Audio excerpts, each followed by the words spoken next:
Fingerprint technology, aiming to speed things up, is slowing many down, including me, which prompted this segment about whether people actually lose their fingerprints or is the technology just failing. Joining us now, Erin Tolbert, emergency room nurse practitioner, and Clayton Morris, co-anchor Fox and Friends Weekend and resident tech expert. So good to see both of you. Thank you. Clayton, we're using our fingerprints for so much more now. It's like the swipe world. We're doing them for everything, right? Yeah, so biometric feedback on all of these different devices. If you go to Disney World, you remember when you slide your little card through the scanner there, they'll put your thumbprint on it to identify you along with that card at Disney World. At gyms now, when you go to work out. And now even new detention pods at the airport that the TSA rolling out. So to even leave the airport, Syracuse International Airport and these other airports, when you leave the airport, you can actually have to put your biometric feedback on a fingerprint scanner so you can walk out. And the iPhone 5S is probably the best implementation of this technology yet. Okay, so speaking of airports, I was there over the weekend because I was trying to get this global entry pass where you can go through customs a little quicker and you have a higher security check. Don't have to take off your shoes, that sort of stuff. They take your fingerprints.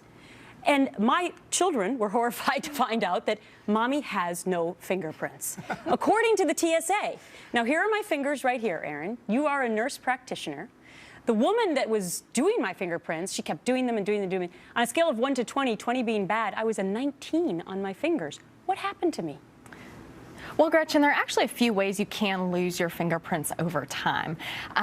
First of all, certain medications can cause you to lose your fingerprints, namely chemotherapy medications. They can cause sloughing of the skin of the palms of the hands and the soles of the feet. And if they get to that deeper layer, they can cause you to lose your fingerprints. Certain professionals always also see that they lose their fingerprints. Secretaries, for example, I see you have a big stack of papers in front of you. People who file through stacks and stacks of paper, use their fingers a lot during the day, they can actually see the ridges on their fingerprints wear away. Well, it's so interesting because I have not had chemotherapy, fortunately. Right. I did play the violin for a million hours as a child, but that would have only been my left hand, which was the first thing that came to mind. So, Clayton, I turn back to the tech expert in you. Could it be that people are also losing their fingerprints because we're constantly on our fingers, either typing now or on devices? It's possible, but that's why the technology needs to be better to analyze those versions of our fingerprints that maybe are losing a piece of the skin as a result of all of this different typing on keypads and touchscreens.